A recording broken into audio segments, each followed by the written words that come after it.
Mesdames, Messieurs, bonsoir. Sur la scène politique nationale, tout s'est emballé depuis l'annonce du scrutin du 12 octobre prochain en vue de l'élection du président de la République. Cette semaine, la presse a relayé un ensemble d'activités intervenues dans le processus électoral, notamment les déclarations des candidatures et le dépôt des dossiers de candidature à l'ECAM. Un dépôt qui doit s'achever 10 jours après la convocation du corps électoral. Dans cette édition de Scène de presse, nous passons en revue les acteurs en première ligne. Nous mettons en débat les déclarations de candidature du président Paul Biya et du professeur Maurice Kamto qui ont suscité beaucoup de commentaires dans les colonnes des journaux publiés tout au long de la semaine. Et puis, dans un deuxième plateau, nous parlons des habits neufs du barreau du Cameroun au lendemain de l'Assemblée générale élective, tenue donc à Yaoundé, qui a connu la reconduction du bâtonnier et l'élection du Conseil de l'ordre comprenant le renouvellement de 15 membres élus qui dirigent désormais les destinées du barreau camerounais. Pour ce faire, la CRTV a invité Jean-Baptiste Bamamba. Bonsoir. Bonsoir Séverin, merci de m'avoir invité et bonsoir à vos millions de téléspectateurs. Merci d'être là. Vous êtes journaliste et directeur de publication de Tourisme Magazine, président national de Tourcom Cameroun. Merci d'être venu. Merci. Tout à côté de vous, docteur Rodolphe Nyamsi Mpoudi. Bonsoir.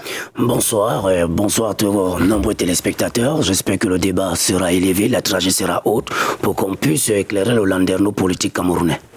Merci. Vous êtes communicant et cadre du PULS et vous allez dire merci au premier secrétaire de ce parti qui a bien voulu vous désigner pour participer à cette émission. À côté de moi, Simo Mambou, bonsoir. Bonsoir, Séverin. Bonsoir à vos millions de téléspectateurs et un salut patriotique aux millions de militants et sympathisants de l'Union des populations africaines qui sont massivement inscrits sur les listes électorales lorsque j'ai eu les derniers résultats des informations du terrain et qui sont prêts à inverser la courbe du taux d'abstention. Président général de l'Union des populations africaines, parti politique UPA, il est candidat déclaré à l'élection présidentielle du 12 octobre. Je termine par Simon Metengue, bonsoir. Bonsoir Séverin, un bonsoir particulier à nos millions de militants qui sont davantage soulagés par la candidature, le dépôt de candidature du président national du RDPC mercredi dernier. Et donc, je les salue. Merci de m'avoir invité à votre émission. Journaliste communicant en presse cybernétique, comité central RDPC et membre de la sous-commission communication, comité central RDPC, il est également auteur. À tous, merci d'être venus. Merci d'avoir répondu favorablement à l'invitation de la CRTV. Plusieurs déclarations de candidature sont enregistrées depuis la convocation du corps électoral pour le scrutin du 12 octobre. De nombreux dossiers ont été déposés à l'ECAM. Le quotidien d'information générale, l'Info à chaud, propose dans l'une de ses publications de la semaine un aperçu général des candidatures déclarées avec des acteurs plus ou moins connus. La Nouvelle Expression a mis le feu aux poudres en parlant dans sa une de mercredi dernier des hirondelles politiques qui sont de retour. Le quotidien de Séverin Tchunke faisait référence, photo à l'appui, à ces leaders politiques, ces présidents de partis qui sont dans les buissons pendant la période entre deux élections et qui ne reviennent que lorsque de nouvelles élections sont presque dehors. C'est la Nouvelle Expression qui le dit. Le débat autour de cette une a été très vif, mais nous partons de ce qui a été dit pour interroger la qualité des acteurs politiques en première ligne. Je vais dire ici les candidats déclarés. Il faut préciser que c'est après le tamis du Conseil constitutionnel que nous aurons les candidats définitifs à l'élection présidentielle du 12 octobre. Alors, qui sont les candidats déclarés? Quelles sont les raisons profondes pour lesquelles on devrait leur accorder du crédit? Je donne la parole d'abord au docteur Nyamsi. Bien évidemment, le Cameroun est un gros malade. Un grand malade qui risque d'entrer dans un coma. Seul le programme du PULS et seule l'offre à l'échelle politique ici apportée par Serge Espoir Matomba dans ces multiples publications debout pour la souveraineté d'un Cameroun interpelle tout jeune à pouvoir changer de paradigme et à rêver grand. Voyez-vous, lorsque je le dis, les trajectoires les plus perpendiculaires de la vie au Cameroun démontrent à suffisance que nous avions passé du temps à ce qu'on appelle le dilatoire et un positionnement non distinctif. Pourquoi je vais le dire? Aujourd'hui, 1800 jeunes sortent des universités du Cameroun, professionnels non professionnalisés, et qui n'ont que pour seul repère des métiers dont ils n'ont pas rêvé en prenant le cartable pour aller à l'école. Au plus, nous avions donc pensé que pour une énième fois, Serge Espoir Matomba, qui a été porté par les millions de Camerounais lors de son congrès du 3 au 4 et au 5 avril à Yaoundé, en prendre la destinée du bateau Cameroun qui tangue aux troubles. Voyez-vous les adversaires en face, ils sont de différents horizons parce que chacun cherche le consistoire et le positionnement politique et ne pas lâcher prise. Et vous leur accordez quel crédit? Ils n'ont pas de crédit pour une jeune génération camerounaise qui est massivement jeune et qui ne sait plus à quel sens se vouer. Voyez-vous, cette génération dans l'administration camerounaise se bouscule. La génération 40, 50, 60, 70, 80 et les enfants nés en 90 se bousculent. Ah, j'ai failli oublier 8. Les enfants nés en 2000 ont 25 ans. Ils sont à l'administration. Ils ont retrouvé des papiers. Ils ont retrouvé ceux qui demandent toujours 2 ans de prorogation. Comme si la relève n'avait pas été assurée dans le landerneau politique avec 10 universités largement ouvertes sur le territoire national. Pourquoi sont-ils encore là? Ils doivent estomper déjà leur soif de pouvoir. C'est pourquoi nous invitons massivement une jeunesse qui rêve grand à venir batailler dans un champ de débat politique et que le suffrage ce jour, les urnes parlent. J'ai dit les vraies urnes, pas les urnes que certains ont l'habitude de rendre sans ce qu'on appelle le bourrage électoral. Lorsque je finis de le dire, je sortirai en disant les 4 millions d'électeurs qui ont fait confiance à Serge Espoir Matomba sont ceux-là qui amèneront d'autres candidats dans la déroute. Et ça, toute proportion gardée, il est temps pour que la jeunesse se revoie dans un miroir et se dire on en a assez souffert, on arrête cela, je n'irai pas trouver le travail parce que mon oncle est directeur, je dois être présent sur le terrain politique et servir le Cameroun et non que c'est le Cameroun qui me serve. C'est peut-être excessif de la part de la nouvelle expression, mais l'énoncé hirondelle politique de retour renvoie à l'idée qu'il y aurait beaucoup d'aventuriers en lice. Le contenu des déclarations de candidature, si vous voulez, les offres politiques, est-ce que ce contenu, selon vous, Monsieur le Président, il est consistant, il est suffisant pour orienter le choix de l'électeur? Vous êtes candidat. Oui, évidemment. Évidemment, je suis candidat déclaré pour la présidentielle et vous parlez de la une du journal La Nouvelle Expression. Je pense que les journalistes savent très bien faire vendre les journaux, les marchandises. Hirondelle du printemps. Sauf que derrière cette annonce-là, il y a quand même le fait qu'on voit apparaître certains leaders politiques, je ne sais pas lesquels. Après l'élection présidentielle, ils vont disparaître, on ne va plus les voir, ils attendent l'autre élection. Oui, sauf qu'à ce moment, de la presse, de l'article dont nous parlons, on a fait focus sur certains leaders. Et le journal estimait que c'était une erreur. Je suis d'accord. J'ai vu le communiqué du journal qui a présenté ses excuses à des personnes dont ça aura heurté. Mais je voulais dire que justement, pourquoi d'aventurier? Bon, disons que le code électoral a donné des critères pour être éligible, pour être candidat à l'élection présidentielle. Donc nul ici ne peut empêcher, si tant est-il que la personne obéit aux critères qui ont été définis par la loi électorale, d'aller à la candidature. Bon, aller les qualifier d'aventuriers, c'est peut-être l'hypothèse, mais sachez que dans toute compétition, il y a une stratégie. Il y a une stratégie qui se met en place. Vous pouvez voir certains leaders que vous pouvez qualifier d'aventuriers. Pourtant, ce sont des personnes qui ont un poids qui peut être pris en considération dans leur localité. Alors personnellement, ce que nous avons sous les yeux, les candidatures déjà déclarées, déposées au niveau de l'ECAM, il y a du bon là-dedans, il y a du moins bon? Je ne saurais dire qu'il y a du moins bon. Je pense parce que vous allez à une compétition, vous aurez ces gens en face, vous devez quand même tenir compte de la réalité que vous avez en face, des autres candidats. Du poids, vous voulez parler du poids des autres des adversaires. Non, nous savons très bien. Je dis bien que nous sommes dans une stratégie, nous sommes dans une démarche tactique et nous n'allons pas ici sur le plateau dire exactement ce que nous comptons faire sur le terrain. Toujours est-il que ce que je peux demander à la presse, c'est d'avoir une répartition équitable. Par exemple, du temps de parole à tous les candidats sans considérer l'un comme un candidat majeur et les autres comme des candidats mineurs. Donc on doit être avoir le même temps de parole, la même attention des journaux, et c'est à partir des rendus du terrain qu'on pourra donc maintenant, l'opinion pourra faire son idée sur l'aventure ou la non-aventure d'un candidat. Ici, on ne peut pas tout de go taxer des personnes, parce que vous savez, nous sommes dans une période de transition générationnelle. nous appelons à la transition générationnelle, c'est-à-dire que l'establishment actuel qui a caporalisé tous les rênes du pouvoir puisse allègrement passer la main à la nouvelle génération qui aspire aussi à diriger ce pays. Quand vous allez noter, vous allez faire après une petite analyse sur le nombre de dépôts de candidatures. Vous allez vous constater que les jeunes se sont engagés massivement à aller déposer leur candidature.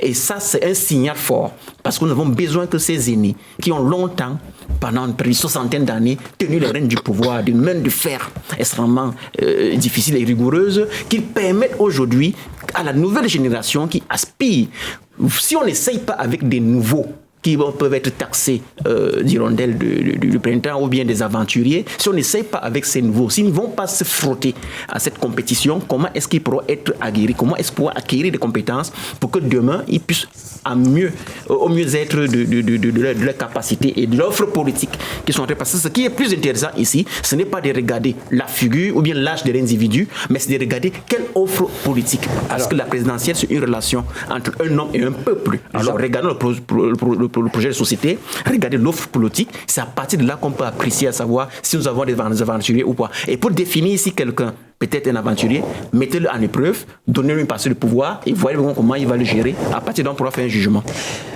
Jean-Baptiste, on a déjà quelques noms, les uns plus connus que les autres, ou moins connus que les autres. Quand vous regardez l'éventail des candidatures déclarées jusque-là, déposées à l'ECAM, vous vous dites on est bien parti pour avoir un président de la République qui réponde aux aspirations du peuple. Oui, naturellement, parce que dans la cartographie des candidats déclarés, il y en a qui sont accoutumés justement à cet exercice depuis de longues années et puis qui sont un peu aguerris.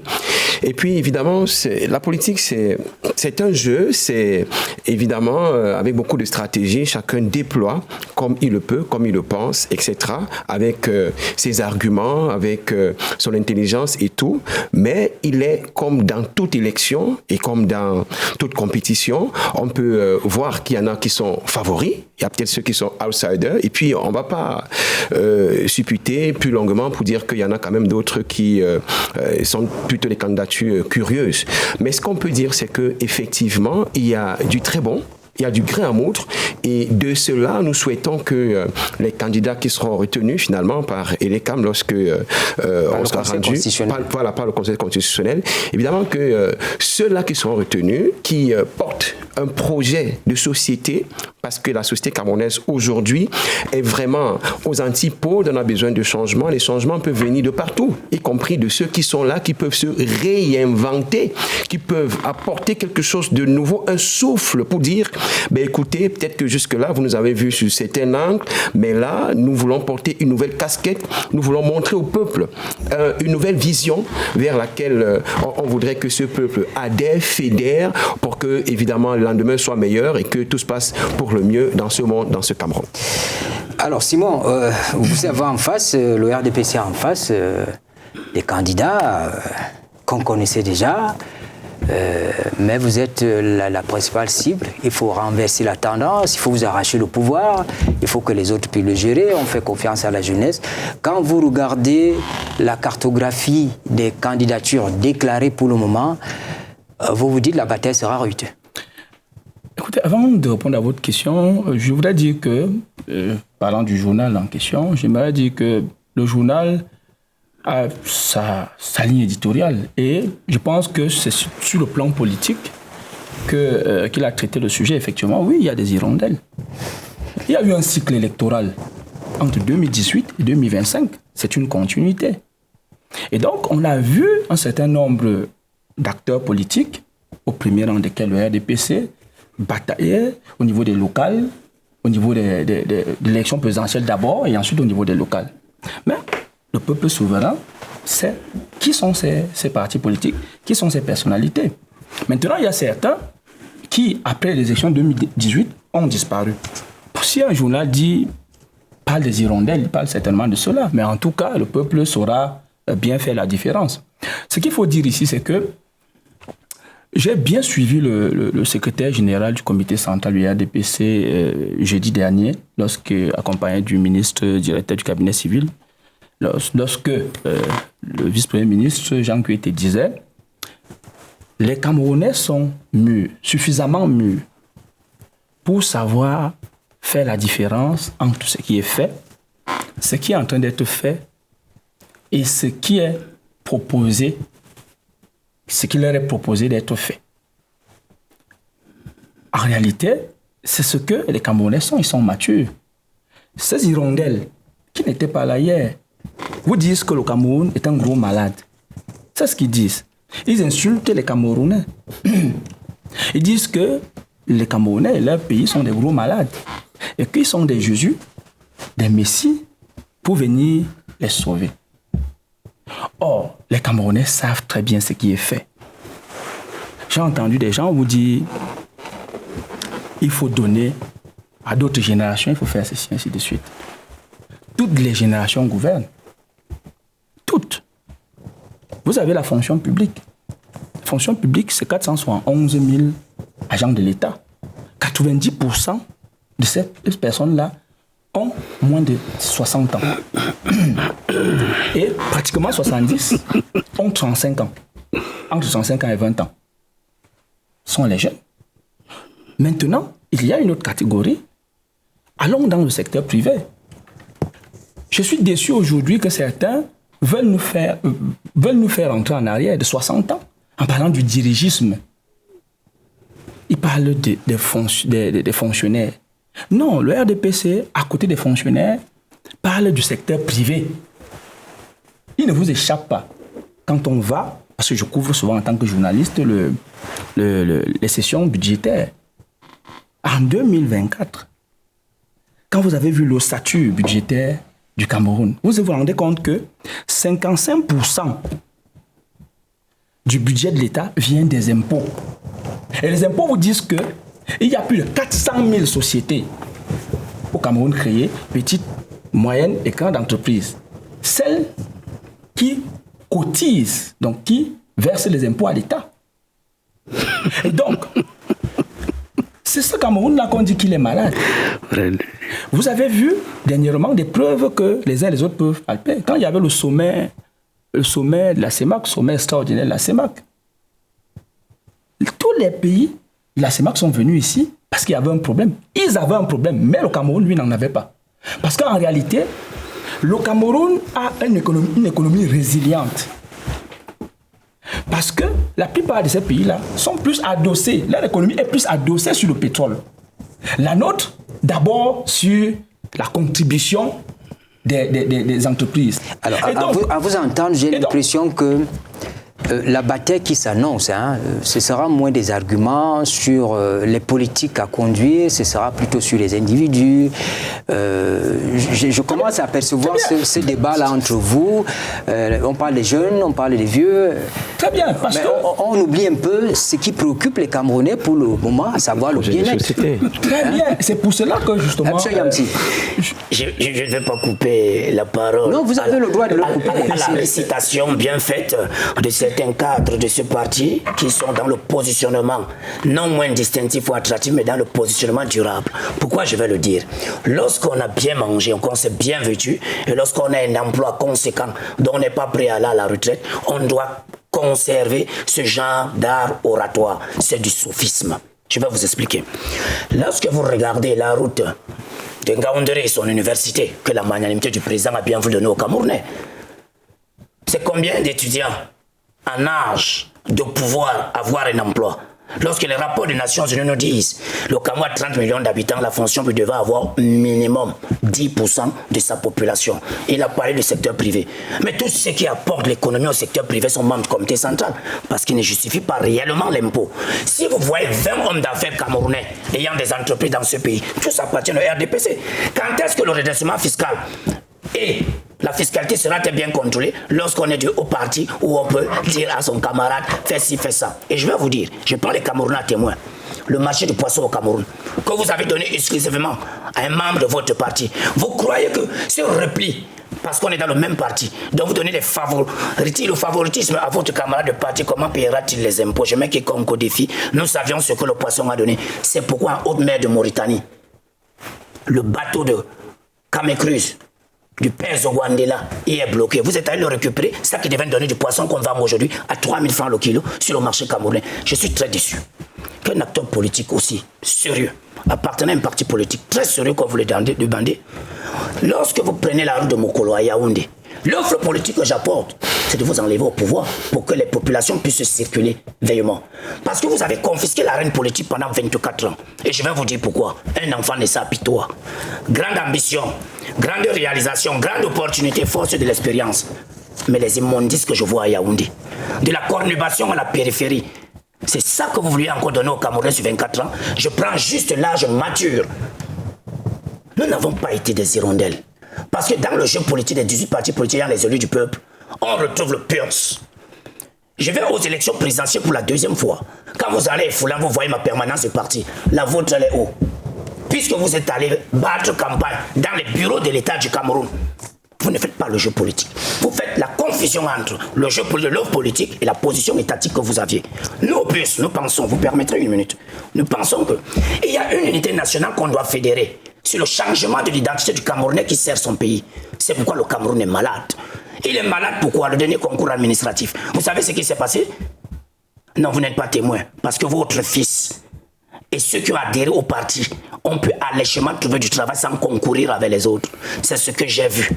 Et ce qui est encore beaucoup plus criard, c'est que c'est cette jeunesse née entre 1990 et 2000 qui n'a pas d'emploi. Ah, le seul emploi que vous avez eu à donner, c'est le recrutement au pire.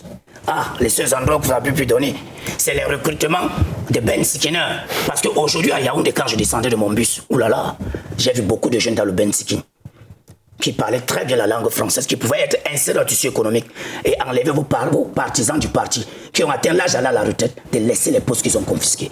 Voilà l'identité, la souveraineté d'un peuple et d'un Cameroun que nous voulons aujourd'hui. Être dépouillé de toute consistance à pouvoir conserver le pouvoir tel que vous le faites bien. C'est pourquoi nous avions dit, nous voulons qu'on tende la pêche. Parce qu'en 1982, Batoura Madou Aïdjo avait tendu la pêche à 58 ans à un jeune dont nous avons répondu à l'appel à 49 ans.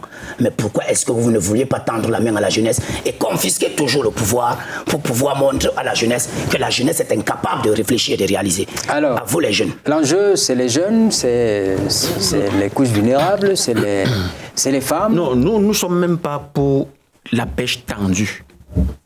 Nous sommes en politique. Et on a coutume de dire le pouvoir s'arrache.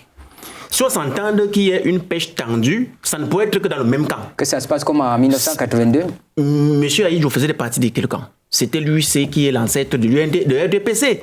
Il a tendu la pêche à son camarade du parti. S'il faut encore tendre une pêche aujourd'hui, ça sera toujours au camarade du parti. Et nous disons non.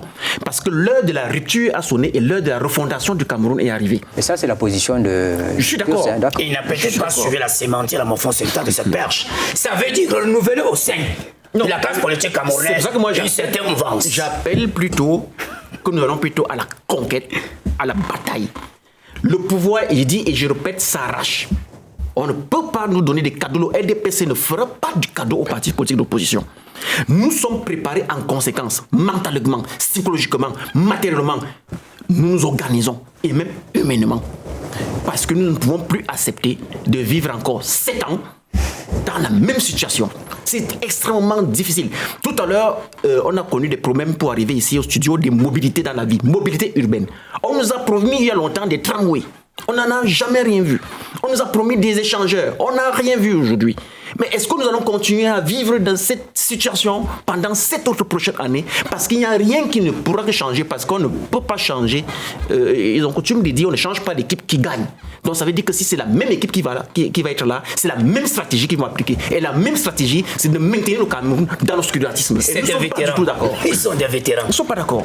Alors, moi, je souriais lorsque j'écoutais mes deux camarades du politique. Non, mes deux citoyens, mes deux concitoyens parler, parce qu'ils nous disent que l'offre politique, c'est enlever le RDPC au pouvoir. Oui. c'est pas de développer le Cameroun. Non. Nous allons enlever le RDPC et implémenter notre projet de société et notre programme de gouvernance. On ne peut pas mieux implémenter notre projet de société et notre programme de gouvernance alors que vous êtes occupé le siège. Nous devons nous débarrasser du siège de façon loyale, de façon légale, par la voie des urnes, dans l'apaisement, et asseoir maintenant des leaders qui ont la capacité de pouvoir mettre en œuvre ce que nous avons conçu dans notre projet de société et notre programme de gouvernance. Très bien, on vous a bien suivi. J'étais en disant que, évidemment, ils nous disent que leur offre politique n'est pas en faveur du développement des Camerounais, parce que quand le président de la République, son Excellence Paul Biya, a déclaré sa candidature, le 12 juillet dernier, il a dit ceci. Il a parlé de assurer la sécurité des Camerounais, de un, leur bien-être, et il a dit davantage les jeunes et les femmes. C'est ça. Lui, c'est le meilleur est à venir. Lui, c'est un homme d'État. Oui, c'est un homme d'État. Et quand il le dit, assurer la sécurité du Cameroun, voici un pays qui ne sous-traite pas sa défense. Voici un pays qui, malgré l'auréole de feu autour de lui, est stable et les 475 442 km² de son territoire sont maintenus intacts. Il ne sous-traite pas quelle défense. Le blanc que je vois, mais c'est la défense, c'est quoi? C'est la coopération. Je rappelle que nous ne sommes pas à Mokolo. Non. Nous sommes là. Je vous laisserai pas dire ce qui n'est pas visible par Yaoundé. Nous voyons des blancs sous notre tenue. Le RDPC, avec le président national, ne sous-traite pas. Ne s'occupe pas, s'occupe que de développer le pays, s'occupe seulement de la population et de leur bien-être. Et pour ce faire, c'est pour ça qu'il y a un programme politique. Il y a un programme politique. Le programme politique, ce n'est pas d'enlever l'autre pouvoir. Le programme politique, c'est de présenter comment est-ce que vous allez développer. Nous l'avons présenté. Si vous n'êtes pas au courant, je peux l'envoyer pour celui politique, il ne s'agit pas de... Il s'agit de... Les médias sont là pour relayer. Il s'agit de le décliner. Et nous vous disons que quand Paul Biya est venu en 1982, son programme politique qu'il a mis en place en 1987, oui, on sait. Le libéralisme communautaire. Un instant, je vais vous expliquer. Vous comprendrez. Tout à fait. C'est pour ça que le secrétaire général a dit les Camerounais sont matures. Tenez, c'est un élément que vous devez prendre en considération. Nous n'en doutons pas. Que les Camerounais sont matures. C'est une narration. Et donc, je voudrais dire que quand il venait en 1987, il a mis en place le libéralisme communautaire. Ce programme est consigné dans son livre programmatique. Oui. Très bien, qui a été justement traduit en 7 langues, y compris l'hébreu, parce que même les Israéliens l'utilisent. Très bien. Quand il a mis ça en place, le libéralisme communautaire, c'est quoi? La prééminence de l'entrepreneuriat privé. Ça veut dire qu'ici, l'État rentre dans son rôle de régulateur et il booste l'entrepreneuriat privé. Vous êtes resté en 1960. Il faut recruter à la fonction publique, ainsi de suite. Quand aujourd'hui, tous les États dans le monde, sinon la majorité des États dans le monde, priorisent les entreprises privées. C'est ce que le chef de l'État dit aux jeunes. Et les jeunes ont répondu à son appel. Quand je vous dis aujourd'hui, vous parlez d'entreprises publiques, en 1982, quand le président Amadou Ahidjo laisse le pouvoir, parce que son objectif a été atteint. Oui, son objectif était justement de baliser un État, de mettre les fondations d'un État solide. L'objectif de Paul Biya, c'était de développer, et c'est de développer le pays. Et qu'est-ce qu'il a fait? Puisque avant, c'était le libéralisme planifié. Donc ici, l'État faisait tout. Il créait des entreprises. Il y avait 112 entreprises d'État. Maintenant, quand le président arrive à côté des entreprises privées qui étaient hautement subventionnées, il réduit, il ouvre cette entreprise publique à des partenariats privés pour davantage les booster. Et ensuite, il ouvre l'entrepreneuriat. Parce qu'aujourd'hui, en 24 heures ou 48 heures, vous pouvez créer une entreprise avec 43 000 francs CFA. Et maintenant, c'est la théorie. Et par la suite, vous déployez. Il faut savoir une chose, en 1982, il y en avait une seule chaîne de télévision, même une chaîne de radio, parce qu'en 1985, la CRTV se crée. Mais aujourd'hui, à côté de la CRTV, il y a près d'une centaine de télévisions et plus de 500 radio et journaux, et titres de journaux. C'est pourquoi? C'est pour justement participer, non plus, on ne soutient même plus l'information. Aujourd'hui, on a diverses sources d'informations qui nous viennent, et de la CRTV et d'autres confrères. Et maintenant, vous venez nous dire que le Cameroun... Si vous êtes allé faire RFI, c'est pas sous-traiter l'information. Vous venez dire que le Cameroun... Vous allez faire quoi RFI si ce n'est pas sous-traiter l'information? Vous venez dire ici... Vous allez parler de Mokolo. Je ne suis pas dans la querelle. Alors, donc, je dis ceci... Vous prenez un témoin. Et donc, votre communication s'est faite sur RFI. C'est pas sous-traiter l'information? Le Cameroun est malade. Vous dites que le Cameroun est malade. Très bien. Moi, j'ai dit donc ceci. Pour chuter. J'ai dit donc ceci. Les Camerounais sont matures. Ils savent ce qui est fait, ce qui est en train d'être fait et ce qui reste à faire. En tout cas, le président de la République. Mais nous savons également... Son Excellence Paul Biya, le candidat de la majorité des Camerounais, a dit assurer la sécurité de tous les Camerounais, leur bien-être, et il le fera. Parce que c'est un homme. La majorité des Camerounais. Merci Séverin. Qu'est-ce qui aurait dû être fait durant 43 ans? Ce que je voudrais dire, moi, de ma part, c'est que, évidemment, je viens d'un bord qui est un peu compliqué, parce que moi, je défends l'image du Cameroun à travers le tourisme. Et je trouve que, évidemment, à trop écorner l'image du Cameroun, c'est se tirer une balle dans le pied. Et nous sommes donc conscients pour dire que, effectivement, le Cameroun est d'abord beau, il est riche. Il y a des choses qui sont faites, il y en a qui ne le sont peut-être pas. Et donc, nous devons attirer la conscience collective de se dire qu'on tend vers un idéal et il faudrait qu'on mette les bases pour pouvoir y arriver, parce qu'évidemment, on n'est pas dupes, hein, comme nos téléspectateurs, les Camerounais, ne sont pas dupes. Il n'y a aucun État au monde qui, en une baguette magique, aura résolu en une année, en une seule élection, tous ces problèmes. Non. Eh bien, on va vers un consensus et évidemment, ce qui est important ici, c'est de questionner l'offre politique. Alors, je voudrais, si vous le permettez, convoquer un peu les précurseurs de la science politique, évidemment avec les Aristote, les Platon, qui donnaient déjà très tôt cette idée de pouvoir organiser la gestion de la res publica, la chose publique, de manière à ce que les citoyens qui sont ne soient pas marginalisés, qu'on tienne compte de leurs problèmes. Mais Jean-Baptiste, ça, c'est pas absent. Oui, absolument. On l'entend des autres absolument, c'est ce que je voulais dire. C'est ce que je voulais dire. L'organisation de l'État, de la bonne gouvernance, de l'épanouissement des populations, de la sécurité, la lutte contre la corruption. C'est ça, c'est très important. On a l'impression que c'est des choses déjà entendues. Oui.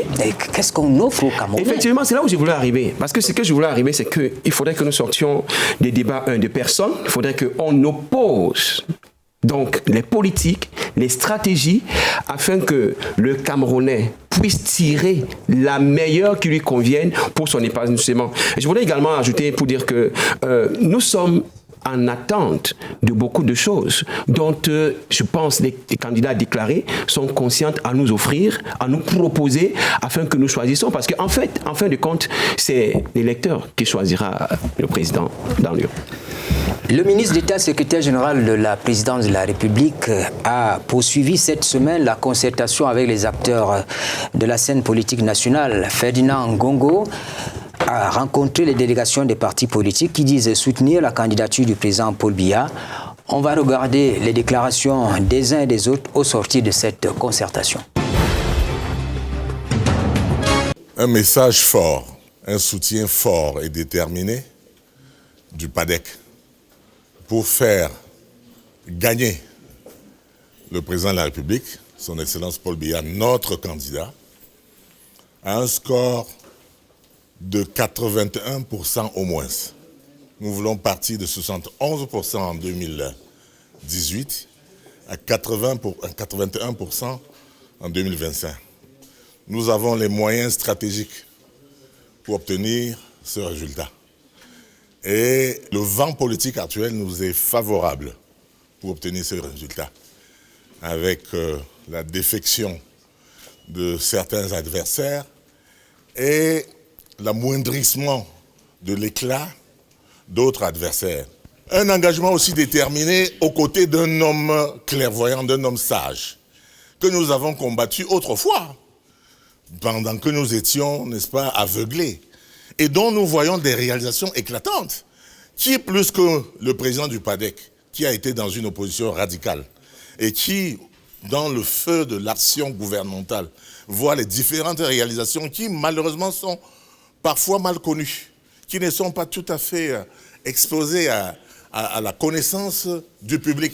De bonnes réalisations qui pourraient fédérer la plupart, n'est-ce pas, des hésitants à notre cause. Nous voulons rassurer le peuple camerounais de la nécessité qu'il y a à soutenir le président Paul Biya dans le cadre de l'élection présidentielle d'octobre 2025. Nous le savons très bien, cette élection est particulière parce qu'il va consister à avoir un homme pétri d'expérience et de sagesse pour pouvoir sauvegarder l'unité nationale, la paix et la souveraineté du Cameroun. Nous sommes venus aujourd'hui, nous les militants du parti Rassemblement Populaire, RP, déclarer, officialiser notre soutien total au président de la République, chef de l'État. Le Rassemblement Populaire est à 100% avec le chef de l'État, son excellence Paul Biya, aux élections du 12 octobre 2025. Inch'Allah, on va aller jusqu'au bout avec le chef de l'État. Paul Biya est finalement candidat. On a longtemps épilogué sur cette candidature. Elle a été déclarée. Mais c'est un candidat pas comme les autres, parce qu'on a vu tout à l'heure des alliances qui se forment, des partis qui se mettent derrière cette candidature-là. Le PUR s'est dit, non, je vais seul, je continue ma campagne seul. Vous venez donc de décrypter les hirondelles politiques qui viennent se mettre derrière un parti politique pour continuer une survie politique, pour un positionnement alléchant. Je vais vous dire, si vous n'avez jamais lu le pédigré d'un combattant avant d'aller au ring, ça veut dire que vous ne maîtrisez pas avec qui vous combattez. Mais tous ces gens qui parlent au nom du RDPC et qui disent que la candidature du président Paul Biya ne sont pas des militants, ils n'ont pas lu leur propre règlement intérieur, ils n'ont pas lu leur propre livre. Mais on a vu quand même le ministre Jean de Dieu Momo avec le PADEC, on a vu... Je vous dis, c'est les hirondelles politiques que vous êtes en train de citer là. Robert Bapolipo. C'est les hirondelles politiques que vous êtes en train de citer là. Je vous dis, Ceux qui n'ont pas lu le livre du parti de mon co-discutant, ce sont eux qui sont allés à tous les niveaux pour dire que le président de la République ne sera pas candidat. Il le sait. Qu'à l'article 27 de son parti, alinéa 3, le président est le candidat naturel. On tire à la source l'information. Donc ces hirondelles politiques qui ont passé le temps à aller maintenant dire au président allégeance, ce sont eux qui sont en train de fausser le débat parce qu'ils n'ont pas... Vous allez tenir le même discours au sortir du tamis du Conseil constitutionnel parce qu'on est sûr qu'on aura des alliances qui vont se former. Est-ce que ceux qui vont se mettre derrière les partis qui sont en face du RDPC, il y a quelqu'un qui m'a dit n'aime pas le mot opposition, je ne sais pas pourquoi. Est-ce que ceux-là seront également des hirondelles politiques? Mais ce sont tous les hirondelles politiques, je vais vous expliquer. Qu'est-ce qu'un leader de parti politique? C'est un monsieur qui doit aller au rendez-vous de son histoire avec son peuple. Concourir à un suffrage universel. On n'a pas besoin d'aller dans un amphithéâtre pour le dire. Même les gars de Mokolo le savent. C'est pourquoi, permettez-moi, le plus grand athlète politique au Cameroun est le ministre que vous connaissez bien qui a aussi déclaré sa candidature. Parce qu'il est comptable de grandes réalisations, de grandes ambitions, de grandes opportunités, la faute de l'expérience. Au soir de sa carrière politique, il refuse de l'alliance avec son maître. Il y a moins de ministres qui ont déclaré des candidatures. Vous connaissez le seul qui est allé, pas du dos de la cuillère, mais avec une pelle, pour décrire cela. Alors, Monsieur le Président, la candidature de Paul Biya a fait beaucoup de commentaires, a suscité beaucoup de commentaires. Il est candidat et tout de suite après, on se rend compte qu'il y a des initiatives qui naissent, des gens qui s'alignent derrière cette candidature. Pour vous, c'est un bon signe? Je pense que ça participe de la distraction, parce que je ne saurais aller Pourquoi discuter du jeu politique. Je suis d'accord. Nous sommes quand même dans l'arène ça fait partie de la distraction. Je ne veux pas... Pourquoi est-ce que je vais aller m'intéresser au fonctionnement d'une association dont dans des textes, il n'y a rien qui exclut... Vous êtes en compétition. Oui, non, mais il n'y a rien qui exclut le président de la République d'être candidat. Voilà. Donc je dis c'est un faux débat. Monsieur Biya est libre d'être candidat ou de ne pas l'être. lui-même l'avait déclaré face à un de ses homologues qui recevait au Cameroun en disant, le moment venu, je vous dirai si je vais continuer à présenter ma candidature ou je vais rentrer au village. Donc attendons voir. M. Biya peut être candidat aujourd'hui, rien ne vous empêche que demain et après il désiste. Donc il est libre de faire ce qu'il a fait. Maintenant, ceux qui n'ont pas peut-être beaucoup de choses à moudre vont s'intéresser à pourquoi il est candidat, pourquoi il n'est pas candidat. Vraiment, ça ne nous intéresse pas. Nous avons souhaité d'ailleurs l'avoir dans la course pour l'affronter. Parce que nous aimerions qu'il sorte par la grande porte. En demandant de ne pas être candidat, c'est comme si nous voulions aller gagner sur tapis vert. Non, nous ne voulons pas de l'acheter, nous voulons que M. Biya soit candidat. Et nous allons appeler la jeunesse qui s'est massivement mobilisée à nous aider à envoyer le président Biya, candidat RDPC, à aller à une retraite paisible. Ça c'est très possible. Nous pouvons le faire simplement par la... Je vais même vous aider. Il n'a jamais gagné une élection à plus de 3 millions de candidats, d'électeurs. Aujourd'hui, on peut gagner ces élections. Nous avons 8 millions d'inscrits déclarés, non toilettés. Il a toujours eu, selon les statistiques, avec 3 millions... 3 millions et poussière, donc on peut gagner le présent candidat. Aujourd'hui, avec la défection au niveau du septentrion, nous sommes dans la supputation, ça peut avoir des incidences au niveau de son taux de vote et de résultats. Donc, nous espérons bien jouer sur ces éléments-là, sur ces arguments-là, pour pouvoir, si on maintient le cap, ça veut dire que sur ces 3 millions de poussières qu'il a souvent, on peut en grappiller 2 millions. Et maintenant, puisque le taux d'abstention est souvent le plus élevé, lorsqu'on regarde le taux de l'élection du président de la République, le taux des différents candidats, mais lorsqu'on fait une analyse des abstentions, les inscrits et consorts, on voit que ceux qui ne participent pas au jeu électoral sont beaucoup plus nombreux que ceux qui y vont.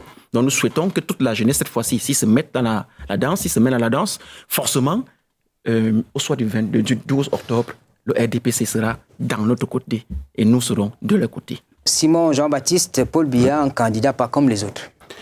Oui, Paul Biya n'est pas un candidat comme les autres. D'abord, il est le président sortant et il est le candidat qui a le parti le plus répandu dans la République. Je rappelle que, quand je parlais du cycle électoral précédent, je rappelle qu'en dehors de la victoire du président à la présidentielle de 2018, qui était de 71,12%, quand le PUR, je crois, avait 1%, je crois bien, c'était 1%. Donc moins de 1% en tout cas. Vous connaissez très bien les résultats, mais donnez le chiffre. Puisque c'était pratiquement 1%. Donc, et vous continuez en 2020, où je crois le plus avec 2 conseillers municipaux. Non, regardez bien l'enderno politique. Non, écoutez, ce n'est pas 2. Je suis en train de mesurer le poids politique de chacun, les forces en présence. Je suis en train de dire les forces en présence. J'ai l'impression que mon ami Dupius ne veut pas entendre la vérité. Non, je voulais dire ceci. Les faits sont sacrés. Je donne les faits. Justement, je donne les faits. Je dis que Dupius a, je crois, 2 conseillers municipaux. C'est 3, monsieur. 3, bien sûr. C'est un grand conseiller. Et le RDP, ça en a 9057. En 43 ans. Conseillers municipaux. Quel retard. Je parle 9000 conseillers municipaux, plus de 9057. En 43 ans d'existence, quel retard. 316 mairies, 152 députés, 93 sénateurs. Et d'ailleurs, pour l'élection des sénateurs, le RDPC a eu tous les sièges, les 70 sièges. C'est le président de la République. Dans sa magnanimité habituelle. Dans sa logique d'équilibre des forces politiques, a convier d'autres forces politiques au Sénat, parce qu'il s'agit de représenter au mieux les collectivités territoriales décentralisées. Quand je finis avec l'élection régionale, vous savez, 9 régions sur 10. Donc, objectivement, celui qui est le patron de cet appareil politique-là est d'avance celui qui est le plus grand favori. Donc, ce n'est pas un candidat comme les autres. Il y a donc 2 types d'opposition. Il y a une opposition qui sachant très bien, qui est objectif, qui sachant très bien que, objectivement, aux élections, Paul Biya est l'homme le plus aimé au Cameroun, on ne peut pas gagner l'élection, se réfère à son âge. Dit, bon, vraiment, son âge, non, il a duré au pouvoir, ainsi de suite, ainsi de suite. Parce que, justement, ils savent que le programme politique du RDPC, que le président de la République, dont le programme de la République est le promoteur, est le plus objectif, le plus réaliste possible. Et je l'ai décliné ici en quelques éléments. Maintenant, il y a une deuxième catégorie d'opposants qui, en réalité, surfent sur le discrédit du processus électoral. Parce que, justement, ils n'ont pas de programme. Et de 2, ils savent très bien que, sur le terrain, le RDPC est une grosse machine. Le RDPC a l'assentiment du peuple. C'est de ça dont il est question. Donc, objectivement, c'est un candidat, pas comme les autres. Maintenant, la réelle politique veut que d'autres formations politiques se greffent au RDPC, au président national, pour dire... Ce ne sont pas les Irlandais. Non. La majorité présidentielle. Non. Il faut savoir une chose, une seule main ne grimpe pas au ciel. Il y a un adage Bantou qui le dit. Une seule main ne peut pas grimper au ciel. Donc on a besoin des idées fustiles, minimes, qui peuvent permettre à ce que nous remplissons le vase Cameroun. Et c'est pour cela que nous gouvernons avec toutes ces entités-là. C'est ça dont il est question. Un autre candidat déclaré, c'est bel et bien Maurice Kamto, investi par le Manidem. Le Manidem, c'est le mouvement africain pour la nouvelle indépendance et la démocratie. C'est un parti politique. Et dans l'entretien qu'il a accordé à Radio Balafon, Anissé Kane, président du Manidem, confirme l'information qui circulait déjà. Par ailleurs, il a expliqué les raisons pour lesquelles son parti a accepté d'investir la candidature de Maurice Kamto à la présidentielle du 12 octobre prochain. On ne fait pas une fixation sur le président Kamto, c'est quand même un candidat qui a laissé une bonne impression pendant la présidentielle 2018. Il est une fois de plus en cause. Alors, ce qui fait débat, c'est la légalité et la sincérité de la démarche au Manidem MRC, au regard des dispositions pertinentes de la loi 90-056 sur les partis politiques. Est-ce qu'il y a un problème de fond? La candidature a été déposée, est-ce qu'il y a un problème de fond? Mais il y a un problème de fond dans cette candidature. Lequel? Le premier problème de fond, est-ce que le président Kamto a-t-il déjà démissionné du MRC? Il le fera certainement, M. Anissé Kane. Ce n'est pas à vous de répondre à cette question. J'ai écouté M. Anissé Kane qui a dans bien son dit que interview. s'il était un homme intelligent, et Anissé Kane a ajouté, je crois qu'il est intelligent, il démissionnera de son parti. Voilà. Alors, est-ce que le président Kamto a démissionné du MRC? C'est à lui de nous répondre dans quelques jours. En combien de temps une démission est-elle actée entre la mouvance d'un parti politique et un autre? Et à qui de droit on doit déposer cette démission pour acter la démission de ce parti? Et il y a du temps, il y a du grain à moudre. Je n'entrerai pas dans les débats universitaires parce que beaucoup d'hommes de science ont eu des débats au Cameroun et qui ont perdu une certaine jeunesse. Nous qui venons de Mokolo avec la souffrance.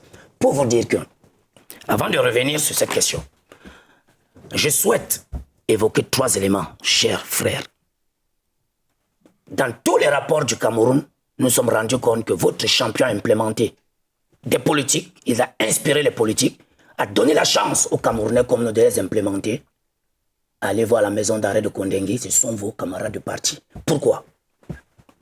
Lorsque vous voulez, s'il vous plaît. La rigueur. Quand vous parlez tout à l'heure, on n'a pas de rigueur et moralisation. Et là, nous sommes en train de parler du Manidem et du MRC. Je vais revenir dessus. S'il vous plaît, je vais revenir dessus. Être camarade nous exclut de nos droits civiques. Nous sommes judiciables, nous tous. Je vous sais très bon menteur dans une philosophie à la Rangel pour pouvoir détruire et déconstruire ce que nous sommes en train de faire. Permettez-moi. Rigueur et moralisation. Il vous nomme quelque part. Vous brillez par des malversations financières. La justice. Ce n'est pas le président qui vous met en prison, c'est la justice. Lorsque les dinosaures ont fini de se battre dans le positionnement pour manger à la table du président, les dinosaures ont mis leurs camarades de parti et leurs frères en prison par rapport à un positionnement alléchant. Alors, dans le diagnostic du Cameroun, permettez-moi, dans le diagnostic du Cameroun, nous avions les forces. Les forces, c'est que le pays était tellement riche. Les faiblesses, c'est que les hommes mis en place ont trompé la vigilance du peuple camerounais. Les opportunités que vous nous aviez demandé de faire, c'était de nous distraire lorsque vous parlez de la démocratie annoncée par le président. Oui, elle est là. On parle dans les médias, mais sauf que les programmes politiques avancés par votre parti nous ont donné alarmant. Nous qui venons de la région d'Unkam, du littoral, dans le département d'Unkam, vous connaissez le parcours titanesque que nous faisons autant pour moi, pour joindre la ville de Douala avec nos produits alimentaires. Vous avez échoué. Lorsque nous regardons l'énergie du Cameroun que vous avez produit en nous endettant le pays, est-ce que les coupures sont finies au Cameroun? Est-ce que vous donnez l'offre politique de ce que c'est que la souveraineté électrique au Cameroun? Vous avez échoué. Lorsque vous dites que vous ne sous-traitez pas l'armée, ces coopérants français que je vois aborder nos tenues, n'allez pas au CED. La coopération, c'est quoi? C'est pas un sous-traitant de l'intelligence. Tous les pays coopèrent. Lorsque vous parlez, la sécurité de la planète impose à tous les pays du Conseil des Nations. Non, mais écoutez, laissez-moi finir. Informons aussi. J'informe mes frères de Mokolo qui le savent. Oui, informons. Laissez-moi finir. Dans la logique dans la logique... Le système narratif ne pas vouloir aller à la retraite à la fin de votre fonction. Là, vous travaillez, vous avez toujours à soutenir. Toujours la soutenir. Parce que vous ne voulez pas quitter la fonction que vous occupez. Le golfe de Guinée. Le golfe de Guinée dont vous parlez, qui est la deuxième réserve. Alors, laissez-moi finir, c'est mon temps de parole. Puisque vous travaillez quelque part, vous ne voulez pas aller à la retraite, continuez à soutenir. Laissez-moi finir les questions. Je voudrais qu'on soit sur... Voilà. On soit d'accord sur... On revient donc sur l'épineux problème qui amène le président comme toi à se On vous a donné le temps de vous exprimer. Et donc, vous avez cadenassé. Vous cadenassez en disant quoi? En tenant les discours forts et en rappelant au candidat Kamto que, comme il n'a pas été aux élections, il ne viendra pas. Nous connaissons la voix qui a autant pour moi, la voix autorisée qu'il a dit, et en promettant aux Camerounais que le président Kamto n'ira pas aux élections. Nous connaissons cette voix.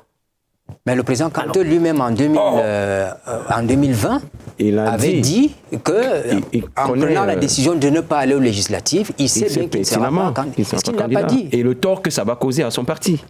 Il a dit le tort que ça va causer à son parti. Pas à sa personne. Mais son parti. Je vous prends à témoin sur la sémiologie française. Le tort que ça posera à mon parti, mais pas à sa personne. Mais ça veut dire que si ça pose au tort au MRC, le président Kamto a le devoir de concourir avec un autre parti. Mais c'est ce qui est fait maintenant avec le Manidem. On ne lui a pas refusé. Docteur, 30 secondes pour 30 secondes. Ben, écoutez, docteur, effectivement, puisque vous déployez cette énergie, cette intelligence-là, finalement, c'est quoi la politique? Vous avez les étudiants de première année qui vont vous l'expliquer. On ne vient pas en politique pour se dire qu'il y a juste un seul homme qui doit avoir tout seul sa propre ambition.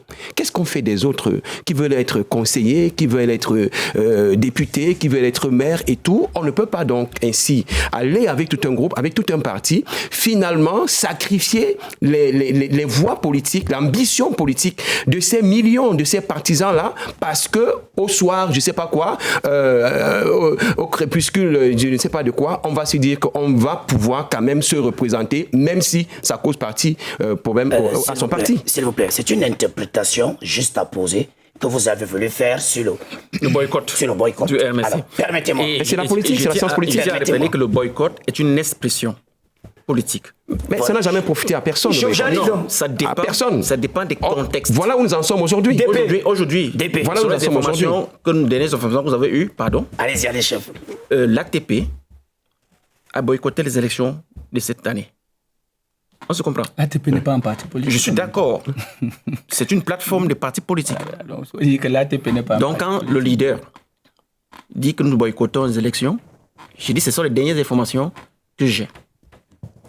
C'est pour vous expliquer que le boycott est une expression démocratique. En sciences politiques, je ne peux pas faire de procès à un parti politique qui a choisi délibérément à ne pas concourir à une compétition. Et choisit délibérément maintenant à aller concourir à une compétition et qu'on lui rappelle que vous aviez boycotté comme si c'était... on est sorti de ces débats. Nous sommes sur le Manidem et le MRC. C'est ce que nous sommes en train d'éclairer. Principalement sur le Manidem qui a investi la candidature du professeur Kamto. La démission d'un président de parti doit être écrite, transmise au gouverneur, puis validée dans un délai maximum de 15 jours par le MINAT, le ministre de l'administration territoriale. Les délais nous semblent assez courts pour que le processus commence et aboutisse.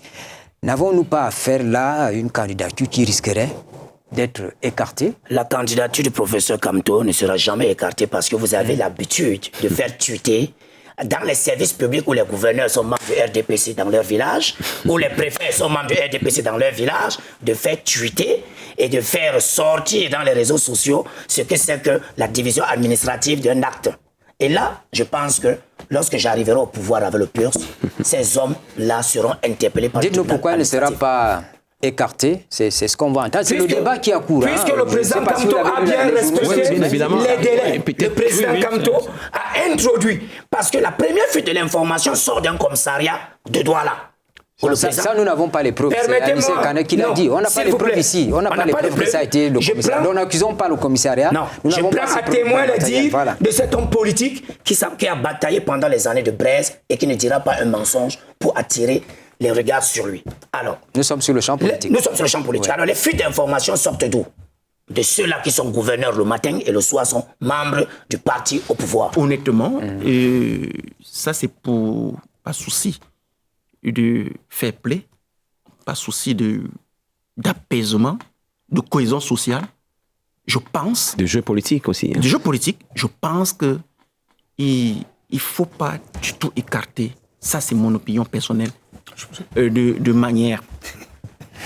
je peux souffler parce qu'il est dit peu. On n'a pas dit sera ou doit être. Peu. Ça veut dire qu'il y a des possibilités que ce soit écarté, comme il y a des possibilités que ça ne soit pas. Et j'invite donc, à l'occasion, le Conseil constitutionnel.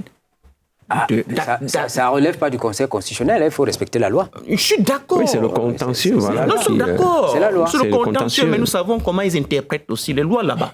Et lorsqu'ils ont rendu les décisions, il est inattaquable. C'est pour ça que moi, je cite le Conseil constitutionnel. Mais non. Donc, je souhaiterais vraiment que la candidature du professeur Maurice Kamto ne soit pas du tout écartée. Non, elle sera valide parce qu'il a respecté la norme, les 15 jours, mais maintenant... Et nous ne sommes même pas dans le secret. Comme ça n'a pas fuité, ils sont donc en train de regarder pourquoi est-ce que le professeur... Rien ne nous dit que ça n'a pas encore dans l'une de ses analyses, le professeur Messanga Nyamding, politologue et enseignant à l'IRIC, estime que le MRC récupère une partie de l'UPC, le Mouvement pour la Renaissance du Cameroun et d'autres partis, en plus de la société civile, à travers l'APC, vont constituer une force très sérieuse qui peut battre le RDPC et ses alliés déclarés.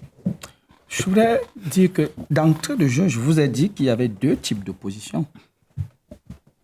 Une qui ne cherche pas à aller aux élections, mais qui cherche à discréditer le processus électoral. En homme politique, nous devons chacun savoir jouer son rôle. Et l'ECAM et le Conseil constitutionnel sont les seuls à dire qui seront candidats selon la loi et la Constitution. Il me semble que, je crois que c'était le 7 janvier dernier, lors de la cérémonie des vœux, le président de la République échangeait avec une de ses compatriotes, président de parti politique, je crois que c'était Madame la Tomano présidente de l'UDC, disant oui. que les candidatures sont encadrées par la Constitution et par la loi. Et il disait aussi qu'il n'a pas reçu. Il disait aussi qu'il n'a pas reçu les propositions de modification du code électoral. Oui, parce que ça. Très bien. Oui, attendez. Il a dit. Attendez. Et nous avons pris la peine de lui faire parvenir ces documents. On a fini avec la session parlementaire sans qu'on ne mette. Écoutez, alors du jour, le débat sur la modification du code électoral. Ça participe à l'apaisement de la situation. Non, je voulais parler de Baptiste. Je voulais dire ceci. Le président l'a dit. On dépose les propositions de loi où? Au Palais de l'Unité ou à l'Assemblée nationale? À l'Assemblée nationale. Très bien. Quand le président parle, c'est un homme très sage. Ne le prenez pas au premier degré. Il faut l'analyser pour comprendre. Vous venez déposer des propositions de loi. Non. Vous avez des députés. Non. Parce que, attendez, il faut que les... Non, nous connaissons ce jeu. Vous savez que l'opposition n'a pas de groupe parlementaire. Et pour participer à la conférence des présidents, il faut avoir un groupe parlementaire. L'opposition n'en a pas. Je voudrais dire ceci. Écoutez, le président a la possibilité de proposer des textes de loi. Et c'est pour cela qu'on s'est adressé au chef de l'État. Le président ne propose pas des textes. Le gouvernement fait des projets de loi. Mais le projet de loi. Revenons au débat. Séverin a posé une question. Revenons à la question. En fait, il peut m'amener dans un autre débat. Non, je ne rentrerai pas là-dedans. Je suis en train de dire ceci. C'est vous qui avez évoqué le discours de le président et Mme Tomano dans la conversation. Vous avez voulu étendre la conversation. Je voulais vous dire que le président l'a dit. Et c'est la loi. La loi dit que la Constitution, c'est la Constitution et le code électoral qui encadre les candidatures. Nous ne pouvons pas dire maintenant que la candidature de X ou Y doit être, on dit même le mot doit être. Personne de nous n'est le Conseil constitutionnel ou les LECAM. Donc, ce débat, nous le laissons à ces deux entités-là. Maintenant. Simon, juste une incursion de la loi, l'article 125 justement du code électoral. Le Conseil électoral peut accepter ou déclarer irrecevable une candidature.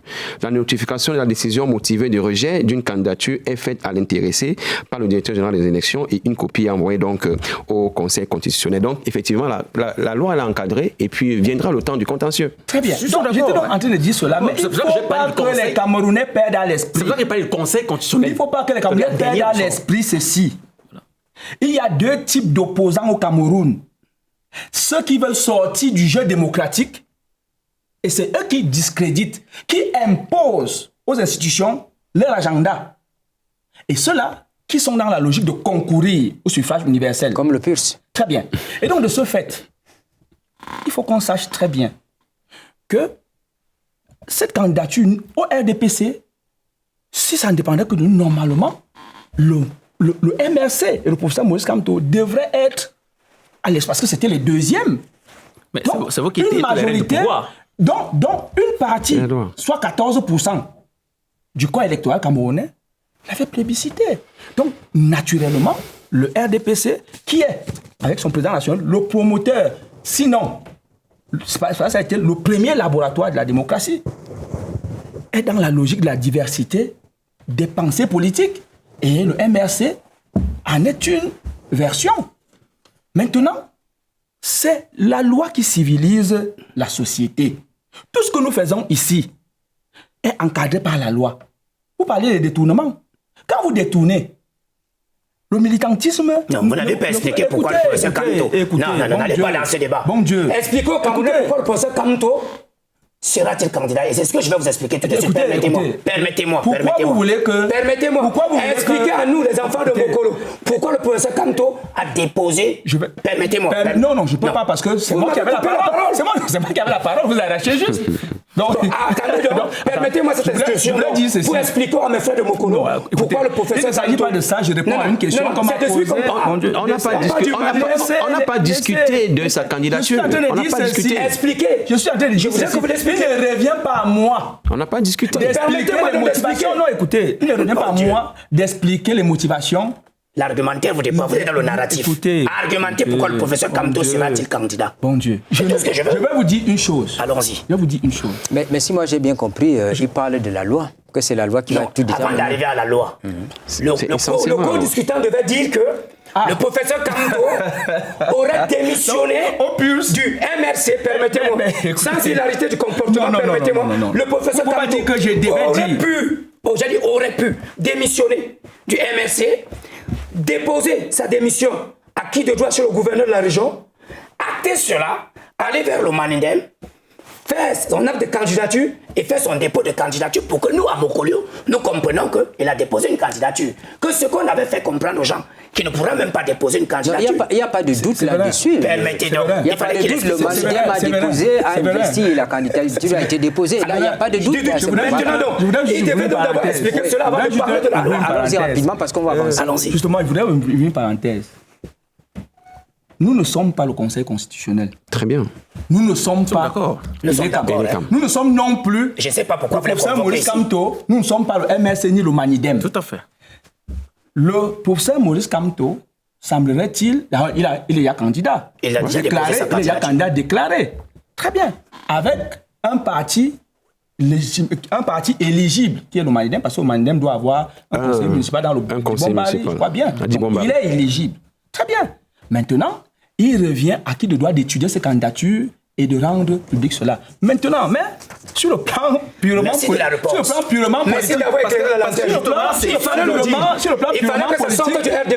plan purement politique, c'est là où justement nous allons débattre. Moi, je voudrais ici relayer, et je suis d'accord avec les propos du secrétaire adjoint du comité central, je crois que c'était le vendredi dernier. Il disait que l'alliance Kamto et Kane n'a pour seul point de convergence que la violence et l'argent. Aucune divergence idéologique. J'ai mis le coton dans mes oreilles. Très bien. J'ai mis le coton je ne m'adressais pas à vous, je m'adresse à l'autre. Oui, il ne fallait pas s'adresser comme ça le parlement. Il ne fallait pas... Je dis ceci. Il n'est pas un donneur de leçons. Gardez vos règles pour vous. Non, mettez-le. Permettez-moi de communiquer. Je ne voudrais pas. Non, vous ne communiquez pas. Permettez-moi de communiquer. Là, vous trompez les Camerounais. Dire ceci. Vous trompez les Camerounais. Et c'est un mauvais agenda. Nous sommes à scène de presse. Non, attends, c'est de la presse. C'est un mauvais agenda. Vous avez mal communiqué, monsieur. On ne vient pas se quereller sur le plateau. Il fallait oublier cela. Il fallait oublier cette phrase. Docteur Niamsi, vous laissez qu'il termine, vous allez parler. Je pense même que le peuple camerounais est donc témoin que si le PURS arrive au pouvoir, ce sera la parole unique. Parce que sur ce plateau, vous coupez tout le monde. Oh, nous, on dit, le président a dit, le président national du RDPC a dit, débattons, ne nous battons pas. D'accord. Vous me laissez dire ce que j'ai à dire. Et moi aussi, vous allez dire cela. J'avais justement une question là-dessus. Est-ce que la stratégie Manindem-MRC est de nature à porter des fruits? C'est une stratégie que nous ne devions pas nier de tout fait. Vous comprenez? Nous sommes un parti républicain. Nous aimons ce qu'on appelle la bataille et l'émergence des urnes. Et l'éveil de conscience m'amène à ne pas disqualifier un acteur politique conséquent qui travaille sur le terrain et nous voyons comment il travaille. Maintenant, museler cet acteur politique n'amène pas le plus à m'aligner derrière un discours vindicatif pour lier ce qu'un Camerounais lambda aurait dit que Ekani, Kamto sont les Il n'est pas un combattants. Camerounais lambda. Non. C'est le secrétaire adjoint du comité central de RDP. C'est le parti qui porte tout le statut politique du Cameroun. Vous ne devez pas dire un professeur agrégé. Vous ne direz pas un professeur agrégé. Sa parole Vous n'est pas comme la vôtre. Retirez ce mot. Le professeur Kamto n'est pas un homme Je dis ceci. de guerre. Je dis ceci. Le professeur Kamto n'est pas un homme du désordre. Du comité central. Vous ne devez pas citer ça à scène de presse. Je le dis. C'est de la mauvaise propagande. Je suis venu ici. C'est une mauvaise ligne éditorialiste.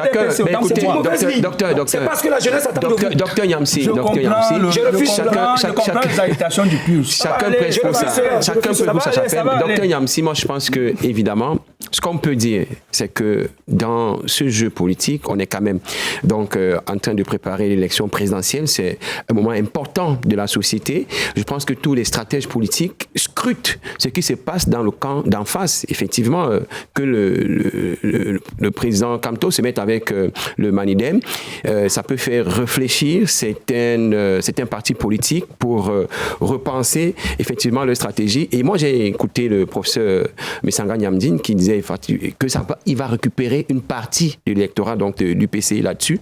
Mais le plus important, c'est de se dire qu'est-ce que on met en place pour pouvoir chacun des partis être au-dessus de ces alliances-là et au bout d'arriver à être élu. Alors, je reprends ma parole. Vous me l'aviez coupé. Non, vous laissez... Est-ce que vous pensez que cette stratégie, ce rapprochement MRC-Manidem est censé porter des fruits? Oui, pour qui connaît le président du Manidem, Anissé Kane, et aussi pour qui connaît le président du MRC, avec toute la ferveur populaire qui draine sur ces temps-ci, nous pensons que c'est une stratégie qui peut, si jamais cette candidature passe, et nous souhaitons vraiment qu'elle passe, pour que le jeu démocratique s'exprime valablement, et nous pensons que c'est une candidature qui va faire tache d'huile dans le monde, parce que n'ignorez pas que ce que nous avons tout à l'heure qualifié des partis, des hirondelles, des candidats hirondelles, pourront, il y a des possibilités d'agrégation. Pour avoir des possibilités d'agrégation lorsqu'on va trouver qu'il y a des hirondelles. Bon, même s'ils sont toujours dans l'hirondelle, je pense qu'ils vont quand même renforcer le camp du Manidem. Et dans cette lecture, le président va se retirer de la course présidentielle, le président? Vous êtes candidat déclaré. Oui, je suis candidat déclaré. Non, forcément, nous allons avoir des agrégations. Ça, c'est clair. Ça, c'est clair. Forcément, nous allons rejoindre un camp ou l'autre lorsqu'on va évoluer. J'ai toujours fait un peu ce schéma. Lorsqu'on loge un satellite dans l'espace, on la voit au travers d'une fusée. Et quand la fusée monte, lorsque la fusée décolle, il y a des compartiments qui se détachent. Et au finish, on doit avoir un seul élément. Voilà ce qui va se passer. Maintenant, qui sera à gauche ou qui sera à droite, je ne peux pas vous le dire ici. Ce qui est certain, c'est que nous travaillons sur le terrain. Et soyez-en sûrs, l'élection de 2025 ne sera pas comme d'autres élections au Cameroun. Ça, prenez ça pour parole, je le dis à la CTV, dans scène de presse. Moi, je pense que la pluralité des candidatures, parce que cette élection annonce une pluralité de candidatures, une pluralité de programmes, avec un programme constant et qui a montré, qui a apporté des preuves, des gages, est à l'avantage, puisqu'il y a un éparpillement de l'électorat. Sauf que l'électorat du RDPC reste un électorat constant. Et donc, le RDPC sera le dernier parti à vouloir compromettre la candidature d'un autre parti, parce qu'en réalité, tous ces partis ont déjà compété avec le RDPC par le passé. Et aussi, en réalité, le RDPC n'est pas seul. L'UNDP, en 92, a compété. Et s'en est sorti avec 19%. Le SDF, elle a toujours fait. La dernière fois, c'était avec 4%, je crois bien. Le PULS, c'était 1%. L'Univers, je crois que c'était 5%. Et le RDPC avait 71%. Et donc, l'électorat du RDPC est stable. Et ça s'est même démontré lors des autres élections. C'est-à-dire une certaine constance. Mais Simon, il y a un élément que vous devez prendre en compte. Vous devez prendre en compte l'élément que le corps électoral n'est plus le même. Ce n'est plus le même nombre d'électeurs. Le corps électoral est le même, mais il y a eu des ajouts. Justement, il faut se dire une chose. Et ça va impacter. Et même, il faut comprendre une chose. Le vote n'est pas le hasard.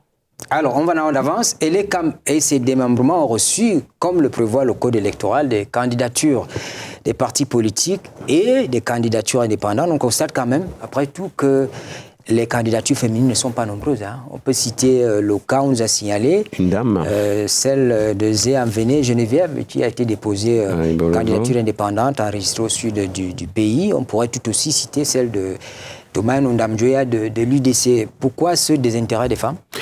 Alors qu'on claironnait partout qu'il faut que la femme retrouve la place dans les instances politiques. On est dans la politique et puis je pense que l'élection présidentielle, pour moi, c'est aussi quelque chose de conviction personnelle.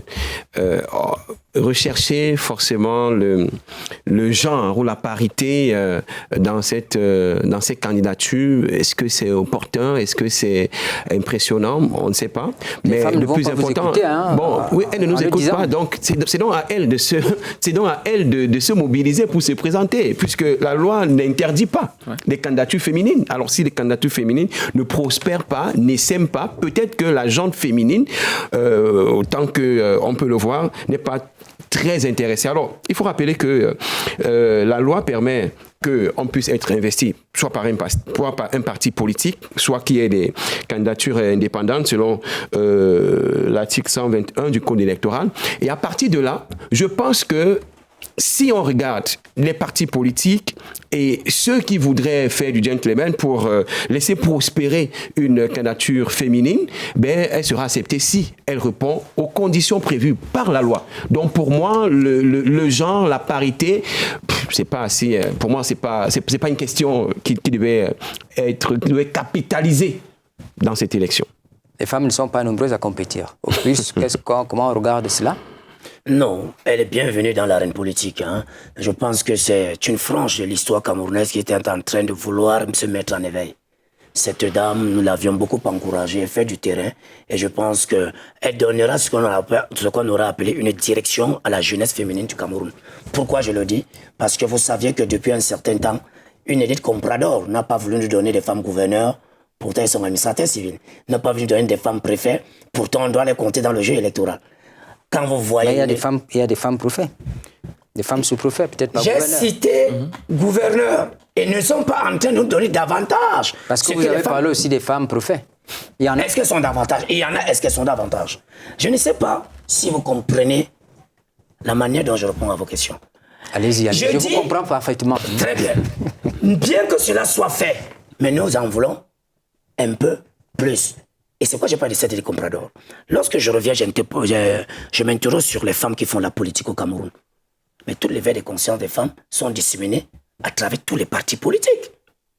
Et donc, quelle est la représentativité des gens féminines au PURS ? Non, au PURS, nous avons pratiquement 25% de dames. Ah, d'accord. 25% de dames. On peut en dessous encore de la moyenne. Et vous allez remarquer que c'est un parti qui se fait dans l'espace le temps avec une idéologie souveraine.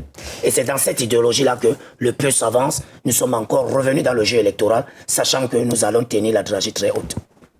Oui, rapidement, Simon. Je voudrais dire que, en parlant de femmes, la plupart des femmes sont soit militantes du RDPC, soit sympathisantes. Donc, quand le président national a déjà pris le cap, donc, elle s'aligne. C'était pas possible au RDPC parce que le président national est d'office candidat à l'élection présidentielle. Donc, c'était prévu qu'il n'y aura pas de femmes là-bas. Toutes ces femmes, la majorité, l'immense majorité de ces femmes, ces braves femmes politiques, sont dit, nous accompagnons le président de la République. Et donc, disons-nous une chose, quand vous regardez le nombre d'élus femmes, vous avez parlé de 25%. Au RDPC, le nombre d'élus, c'est 38%. Au RDPC de femmes. Donc, vous comprenez que seulement au niveau des élus, il y a toute une... On appelle ça comment ? Tout un arsenal qu'on appelle l'OFRDPC. En 60 ans, c'est normal. Écoutez, l'OFRDPC... En 60 ans, c'est normal. Je parle de OFRDPC. En 60 ans, c'est normal, je vous réponds aussi. Qui est une... En 60 ans, c'est normal. Un organe spécialisé en termes de mobilisation et d'animation de l'appareil politique. En 60 ans. Donc, vous pouvez donc comprendre que le RDPC a un vivier puissant de femmes politiques. Maintenant, à leur tête, il y a effectivement la camarade Yawa Issatou, et nous tous, on a un candidat à qui nous apportons tout notre soutien. Donc c'est normal que le plus grand parti qui regorge le plus grand nombre de femmes leaders politiques se donne à cœur joie d'accompagner la candidature du président de la République. Un mot sur la participation des femmes? Oui, nous le décrions. Nous décrions justement l'absence des femmes à prendre part au processus électoral dans le cadre de la conquête du pouvoir de la magistrature suprême. Mais davantage, par exemple, à l'UPA, nous avons un organe qui s'occupe de l'animation des activités de la jeune féminine. Les femmes ne veulent pas. Les femmes voudraient, par exemple, que le candidat déclaré de l'UPA soit une femme. C'est pas, elles ne veulent plus être dans l'animation. Non.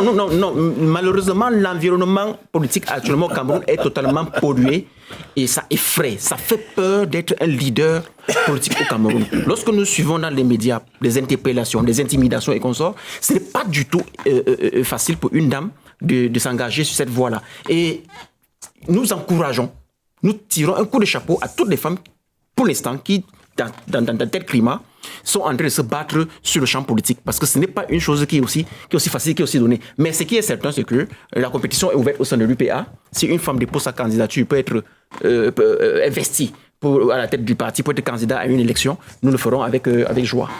La première conférence semestrielle des gouverneurs de région au titre de l'année 2025 s'est achevée jeudi dernier à Yaoundé. Au centre des échanges, la sécurisation du scrutin présidentiel prévu le 12 octobre prochain, présidé par le ministre de l'administration territoriale. On a noté la présence de plusieurs hauts responsables de l'appareil sécuritaire et administratif, parmi lesquels Martin Barganguele, délégué général à la Sûreté nationale, et le secrétaire d'État à la Défense chargé de la gendarmerie, Galax Etoga. À cette occasion, le ministre Paul Atangandji a indiqué que la neutralité absolue des autorités administratives, la sécurité des bureaux de vote et des acteurs politiques, la lutte contre la désinformation et les discours de haine, ainsi que la sensibilisation des populations à une participation massive, tout cela doit être démise. Alors, nous allons regarder le ministre Paul Atangandji. Grâce à la clairvoyance de son Excellence M. Paul Biya, président de la République, chef de l'État, sa capacité extraordinaire à surmonter les écueils, sa détermination à bâtir un Cameroun nouveau, uni, prospère, stable, un et indivisible. Sa fermeté face aux apprentis sorciers qui prêchent le boycott des élections et qui promettent l'épouvantail du chaos. Le Cameroun est un pays debout et solide. Le Cameroun est bien tenu grâce à la vigilance du chef de l'État, son Excellence Paul Biya. Le Cameroun n'a pas été ébranlé lors de l'élection présidentielle de 1992. Le Cameroun ne sera pas ébranlé non plus pendant, avant et après le scrutin présidentiel de 2025. Les travaux de l'Assemblée générale élective extraordinaire et ordinaire du barreau du Cameroun se sont tenus cette semaine au palais polyvalent des sports de Yaoundé. Maître Eric Mba a été réélu bâtonnier de l'ordre des avocats du Cameroun, confirmant ainsi un second mandat à la tête du barreau. Maître Ernest Mbakoucho a été élu président de l'Assemblée générale du barreau du Cameroun. La lutte contre la corruption au sein du barreau et l'épanouissement des avocats sont garantis par la nouvelle équipe. Vous l'avez observé comme moi, Dr Nyamsi. Je l'ai observé, j'étais présent, parce que j'aime ce corps de métier. Même comme c'est un brebis galeuse, on peut s'infiltrer pour faire de l'avocature, ce qu'on appelle un champ où on vient se servir pour construire et avoir de belles voitures. C'est pas ça l'avocature. Ce que j'ai retenu comme leçon, c'était le bulletin unique. C'est un bel exemple de démocratie. Ce que j'ai retenu ce jour, c'était ce qu'on appelle la liberté et l'égalité à l'accès aux médias.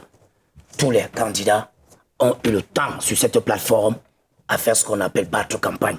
Ce que j'ai retenu, c'était l'indépendance de l'arbitrage, différemment de ce que les amis de mon co-discutant risquent de nous offrir dans quelques jours. Il y avait l'indépendance de l'arbitrage. Ce que j'ai reconnu, c'est l'égalité de tous les candidats, c'est-à-dire l'égalité sur le plan humain, sur le plan des investissements, sur le plan de la levée des fonds. C'est ce que les candidats de mon co-discutant, on ne sait pas où ils prennent les fonds, Parce que les militants n'achètent même pas les cartes depuis un moment. Alors, est-ce que dans cette logique-là, on peut penser que l'avocat sera épanoui dans l'exercice de sa profession, là, au vu de l'équipe qui est mise en place? Cet avocat sera épanoui si les leviers de la souveraineté de la justice camerounaise, non plus tenus par les hautes instructions, non plus tenus sous la haute écoute du président de la République, on verra comment ces bâtonniers vont défendre leurs clients à bras le corps dans les tribunaux d'État. Pourquoi je le dis? Je le dis parce que lorsque vous allez à Douala Bonaberi et que vous êtes avocat, vous êtes en train de défendre un dossier et que vous saviez que vous avez les tenants et les aboutissants de ce dossier, il ne faudrait pas qu'une haute instruction, et ça ne vient pas de moi, ça vient du ministre de la Justice. C'est une profession libérale. Permettez-moi. Je ne vais pas prendre votre couloir de pensée. Laissez-moi dans mon couloir de pensée. C'est le ministre de la Justice, je suis Laurent Esso, qui a dit et a instruit au corps de la magistrature, plus jamais les hautes instructions. Ça a donné un dévolu au corps de métier de l'avocature de dire si on a les mains libres de défendre nos clients et de demander que la justice soit indépendante, ça veut dire que ce nouveau bâtonnier, cette nouvelle Europe va faire de la justice un cheval de bataille où tous les Camerounais seront fiers de leurs avocats. Un léger mieux dans la famille des avocats? Oui, je ne vais pas pour autant redire ce que mon co-discutant a déjà dit. Nous avons apprécié le processus électoral qui a abouti à l'élection du nouveau bâtonnier. Bon, même si, quelque part, il peut être noté que nous avons le président de l'Assemblée générale qui est, selon le propre texte, qui sort d'une aire géographique, et le bâtonnier qui devrait pourtant être d'une autre aire géographique, mais malheureusement, les deux, ce que nous voulons, en fait, c'est le résultat et l'efficacité au niveau du travail d'avocature. C'est ce que nous attendons d'eux. Mais sauf que dans notre contexte, ça fait quand même problème, non? Oui, bon, vous savez, j'attends un peu voir ce que mon co-discutant de droite va dire là-dessus. Non, c'est vous qui avez la parole. Je suis d'accord, parce que c'est lui qui a évoqué la loi. Et ici, je vais voir si cette loi sera appliquée, ou bien tout simplement, on va passer outre cette disposition-là, parce que nous avons vu la qualité des hommes, et nous apprécions la qualité des hommes. Nous avons vu le background, nous avons vu le parcours. Vraiment, il n'y a rien à redire là-dessus. Mais maintenant, avec le processus et avec à côté la loi qui encadre leur activité, il peut y avoir des choses à redire. Bon, en tout cas, on attend voir maintenant ce qui est temps. Et la neutralité du financement dans le barreau. Non, je dis à ce niveau, c'était totalement transparent. Et ça a été le cas même la fois dernière. On a observé, comme vous l'avez dit, une forte mobilisation au Palais des Sports, une participation à un record de 4000 avocats présents ou représentés qui témoignent de l'enjeu crucial de cette élection pour la profession d'avocat. On a observé également une compétition serrée entre candidats expérimentés, ça vous l'avez dit. Mais il y a eu cet appel controversé de Maître Akeremouna, l'ancien bâtonnier candidat à l'élection présidentielle le 12 octobre, a appelé à ne pas voter pour un candidat francophone à la tête du barreau du Cameroun. Cette sortie inattendue de l'ancien président de l'Ordre des avocats soulève quand même des interrogations. Et dans notre contexte, dans notre environnement... Moi, je vais prendre la parole pour dire que, effectivement, on peut interpréter ça de malheureux incidents, mais si on s'en tient à la qualité du processus électoral et puis si on s'en tient quand même à cette profession qui sont des gens qui, par nature, ne sont pas des personnes influençables. Et donc, on peut supputer que l'élection aura été une élection objective malgré les appels à ci ou ça, d'une part. D'autre part, il faut quand même aussi voir la personne de celui qui est réélu. C'est le bâtonnier, je le connais très bien personnellement. Et je connais un peu sa rigueur, sa volonté de faire avancer l'avocature, de faire avancer le métier, de faire que les lignes bougent et de se donner corps et âme à avoir une profession merveilleuse. Et maintenant, je voudrais peut-être un peu revenir sur, pour moi, cette coïncidence de ce que le bâtonnier soit d'une région, également le président de l'Assemblée générale. Peut-être que c'est aussi la brillance des personnes, parce que comme je ne fais que le dire, si on salue la qualité donc du processus électoral, on ne peut pas supputer qu'il y ait eu des influences, qu'il y ait eu des manipulations. Siège au niveau de l'élection présidentielle, et même des autres partis, parce qu'après on va accuser. Oui, parce que là on vous allez vous accuser. Hein, là c'est une forme d'équilibre. Dans la loi, c'est une forme d'équilibre qu'on établit. Et l'équilibre, généralement, privilégie même parfois l'incompétence. C'est-à-dire quelqu'un qui n'a pas le mérite se retrouve simplement parce qu'il faut appliquer certaines mauvaises dispositions des textes textuels. On arrive à la fin de l'émission rapidement. Oui, je voulais dire qu'effectivement, il faut saluer le renouvellement du barreau. Il faut également saluer ceux qui n'ont pas démérité mais qui ont perdu, qui n'ont pas fait comme une certaine opposition, sachant clairement qu'ils ont perdu, disent partout, oh, il y avait le bourrage des urnes, il y avait ceci, cela, j'ai gagné. C'est aussi une très bonne leçon. Quand vous perdez, acceptez que vous avez perdu. Arrêtez de prendre des prétextes du genre, l'élection n'était pas bonne et les camarades étaient nommés par tel, le conseil constitutionnel, ainsi de suite. Ce n'est pas bien. Mais frauder aussi un parce qu'en réalité, quand vous regardez le barreau, qui sont ceux qui géraient l'appareil électoral? Ce sont des avocats. Mais c'était une élection transparente. Non, écoutez, oui, transparente parce qu'ils vous disent que c'était transparent. Mais vous refusez même quand les faits sont là. C'est ça le problème. Donc aujourd'hui, il y a des exemples comme ça que certaines entités vous montrent. Quand vous perdez, reconnaissez que vous avez perdu. Au lieu de perdre le temps à dissiper l'énergie des populations, à vous suivre, ainsi de suite, ainsi de suite. Quand on a gagné, on gagne, mais on rassemble tout le monde. C'est ce que le RDPC a toujours fait. Donc nous saluons cette autre façon de voir la vie.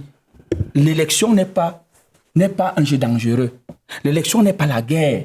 C'est une saine concurrence politique. Dès qu'on a fini, nous sommes les fils et filles d'une même nation, on se donne la main et on construit ensemble.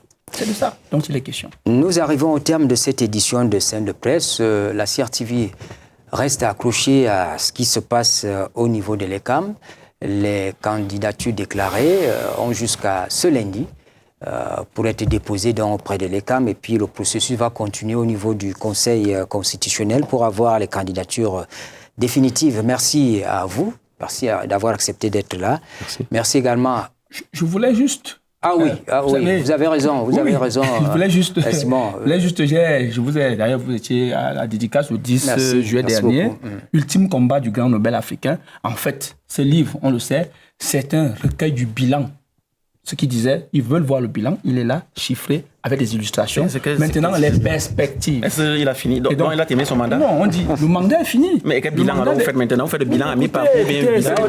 C'est un essai que vous devez des questions. Oui, mais ça ne peut pas être un bilan alors qu'il est encore en exercice. Tout ceci est là-dedans. Anachronique, vous pourrez étudier le bilan partiel de 43 ans. Merci. Non, il n'a pas encore fini avec les 43 ans, il est encore dans la course. Merci d'être venu, merci pour vos contributions à cet échange citoyen. Nous n'avons pas le monopole de la science ici, nous n'avons pas toutes les informations. Vous pouvez continuer le débat à la maison. Merci à vous qui prenez la peine de regarder cette émission tous les dimanches. Et s'il plaît à Dieu, nous nous retrouvons dimanche prochain.